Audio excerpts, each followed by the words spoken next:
There's a specific kind of person you've probably met at least once in your life. They laugh a little too easily. They read the room before anyone else has even settled in. They say, "I'm fine," with a smile that somehow feels both completely genuine and a little too practiced. And if you've ever looked at them and thought, there's something underneath all of that, you were right. Because the people who seem the most okay are often the ones who've been through the most. And I don't mean a rough week or a bad breakup. I mean the kind of experiences that don't just leave marks, they leave rewiring. This video is for those people. And maybe, just maybe, it's for you. Picture this. You're sitting at dinner with someone. The conversation is good, normal even. But then someone at the next table raises their voice slightly. Nothing dramatic, just a brief flicker of tension, and you notice your friend's eyes shift, just for a second. They've already clocked it, already assessed it, already decided it's not a threat. And you think, how did they do that so fast? Or maybe you've been in a crisis, your kind of crisis, the kind that feels like the world is caving in, and the person who showed up calmest, steadiest, most prepared wasn't the one with the easiest life. It was the one who'd already lived through something that should have broken them. There's a reason for that, a real psychological reason, and once you understand it, you'll never see these people the same way again. Here's what nobody explains properly. When a person goes through repeated hardship, real hardship, their nervous system doesn't come out the other side broken, it comes out trained. It has been conditioned through necessity to scan faster, adapt quicker, and process pain at a speed that looks, from the outside, like emotional detachment. But it's not detachment, it's something far more complex than that. Their brain has essentially built a second layer of operating, a background program that runs constantly, reading the room, measuring safety, anticipating what comes next. It's exhausting in ways they rarely admit, but it also gives them a kind of clarity that other people spend years in therapy trying to find. They've already done the worst-case math. They've already lived through the scenario most people only fear. So when life throws something hard at them, their internal response isn't panic. It's a quiet, almost eerie, "I've seen worse. I know how to move through this." Pause and sit with that for a moment, because that's not numbness, that's not giving up. That is one of the most sophisticated survival tools a human being can develop. Here's the thing that surprises most people.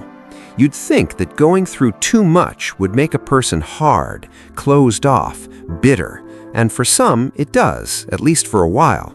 But for many, the opposite happens. They become almost aggressively empathetic. Not the soft, surface-level empathy of someone who's never been tested, a deep, almost uncomfortable empathy, the kind where they can hear what you're not saying, where they notice the micro-expression that passed across your face before you forced the smile back, where they sense something is off before you've said a single word. They've become fluent in pain, and that fluency doesn't turn off just because they're in a good place now. They'll be the first one to check on you, the first one to ask a real question instead of the polite one, the first one to sit with you in your silence instead of rushing to fill it with comfort that isn't real. Because they know what it feels like when someone doesn't notice, when you're drowning quietly and the world moves around you like you're invisible. They remember that feeling, and they refuse to be the person who lets it happen to someone else. Think about the friend who remembers every small thing you mentioned 6 months ago, not because they were taking notes, because they were paying the kind of attention that comes from a lifetime of having to read situations carefully. Or the colleague who handles the crisis no one else knows how to handle, who doesn't spiral when things go wrong, who has a strange, almost calm energy in the middle of chaos that makes everyone else feel steadier just by being near them. Or the parent, the sibling, the partner who love so fiercely that sometimes it almost feels like too much because somewhere inside them is a person who knows what it costs to lose what matters, and they are not willing to take any of it for granted. These aren't accidents of personality. These are the exact qualities that get forged painfully, slowly, by going through too much. But here's where it gets more complicated, because these same people, the steady ones, the empathetic ones, the ones who show up at 3 a.m. without being asked, often have a wall you cannot climb. Not because they don't want to be close, but because closeness, in their lived experience, has almost always come with a price. They will pour everything into you and then deflect every attempt to pour something back. Ask them how they're really doing and watch what happens. They'll pivot, they'll minimize, they'll say, "I'm fine, really, it wasn't that bad," about things that were objectively that bad.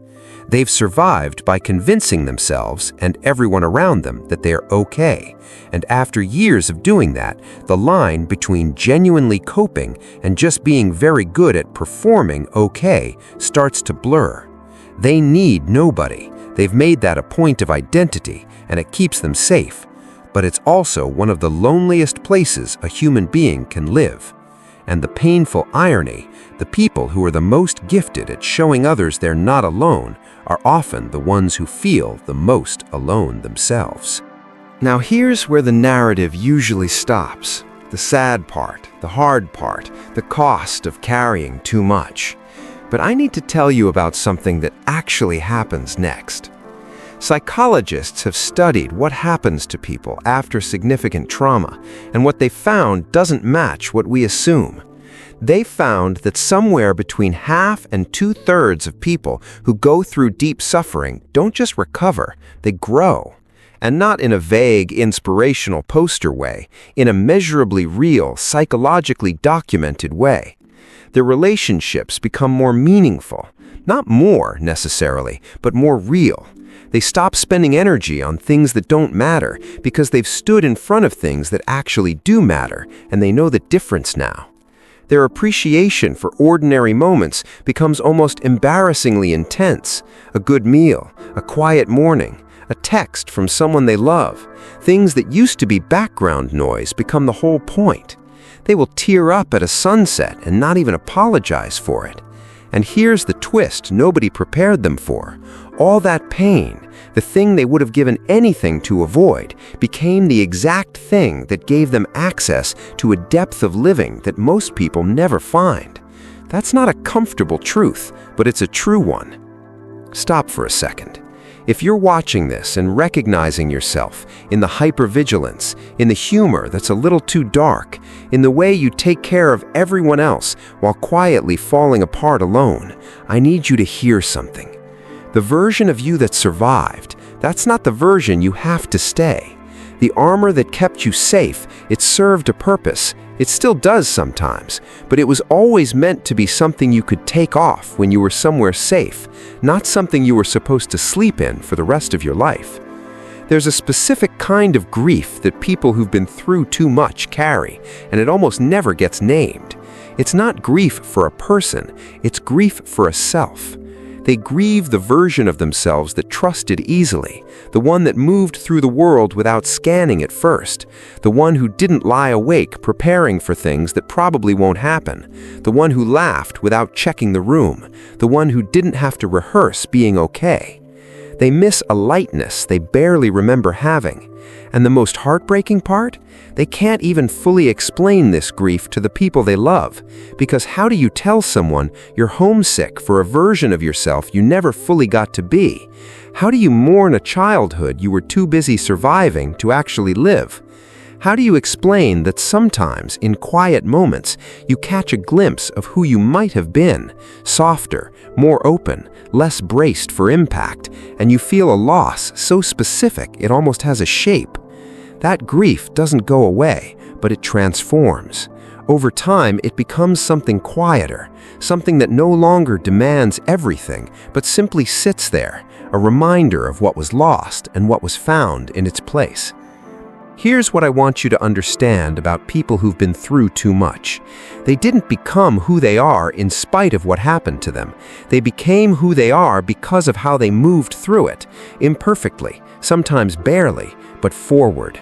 They're walking paradoxes, tough and tender at the same time, guarded and generous, hopeful in ways that make no logical sense given everything they've survived.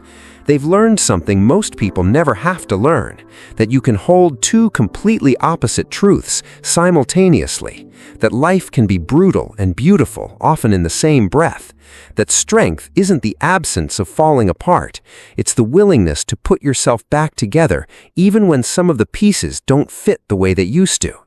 Their pain became wisdom, their survival became compassion, and without ever meaning to, they became something rare. A lighthouse.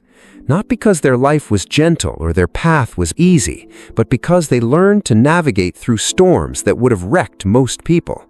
And now, almost unconsciously, they help others navigate too. A lighthouse doesn't shine because it's perfect. It shines because it knows the darkness, because it has been the darkness in a way, and it chose, anyway, to be the light.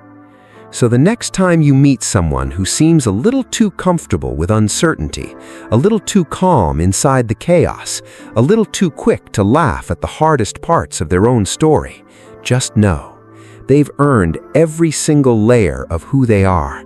Every joke is a tiny rebellion. Every boundary is a hard-won lesson.